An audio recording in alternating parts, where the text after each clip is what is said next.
इनेलो Congress party से गठबंधन की बात करते हो, उसकी कार्यशैली का हिस्सा रही है। कैसी पार्टी है जो अपने वर्करों को रोकने के लिए, क्योंकि आज इनके वर्कर कांग्रेस पार्टी में शामिल हो रहे हैं सारे, उनको रोकने के लिए ये नाम ले लेती है कि हमारी गठबंधन की प्रयास जारी है।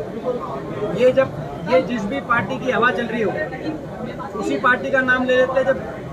जब बीजेपी की चल रही हो तो क्या बीजेपी से गठबंधन करेंगे ताकि बीजेपी में ना भागे, मगर अब भागने के लिए भी कोई नहीं बचा कि सभी आगे कांग्रेस पार्टी में। मैं समझता हूँ कोई जनाधार बचा नहीं। कांग्रेस का नाम केवल अपने लीडर और वर्करों को रोकने के लिए इनेलो वाले लेते हैं। दूसरी बात, यहाँ तक हमारे गठबंधन की बात है, इंडिया गठबंधन की बात हो या प्रदेश के अंदर बात हो, एक सिद्धांत है।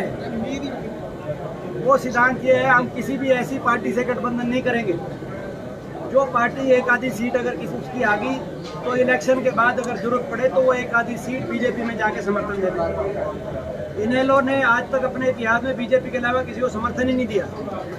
राज्यसभा इलेक्शन में तब जाके ये बीजेपी की वोट डालते हैं। राष्ट्रपति चुनाव, उपराष्ट्रपति चुनाव, 2014 का इलेक्शन में जितनी सीट आई ऊपर जाके बीजेपी को समर्थन दे दिया राष्ट्रपति भवन में।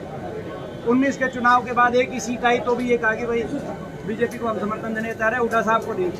ये तो इनकी आपस की लड़ाई है जेजेपी के इनेलो की कि भाई एक आधी सीट किसकी फालतू है, कौन बीजेपी को पहले जाके समर्थन का पत्र पकड़ाए। और हमारा एक सिद्धांत है, जो भी पार्टी इस बार जन भावना कांग्रेस के पक्ष में, जन भावना से चीटिंग नहीं होने देंगे, जन भावना से छल नहीं होने देंगे। पिछली बार जन भावना से छल हुआ, लोगों ने बीजेपी के नाम पे वोट ली, बीजेपी के खिलाफ सीट आई और जाके उस बीजेपी की सरकार बनाने का काम हुआ हरियाणा में, जिससे हरियाणा के लोगों का जो 5 साल सरकार से नाराज थे वो 10 साल सरकार झेलनी पड़ी है खट्टर सरकार। छल नहीं होने देंगे।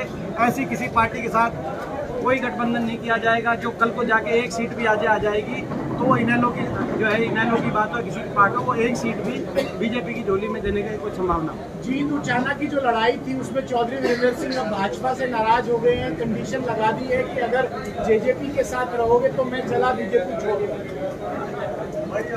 देखिए, जहाँ तक चौधरी वीरेंद्र सिंह जी की बात है, वो सामाजिक रूप से इससे बड़े हैं, क्योंकि हमारा नाते का, तो मैं उनकी किसी टिप्पणी के बारे में मैं कुछ नहीं कह सकता। आप उन्हीं से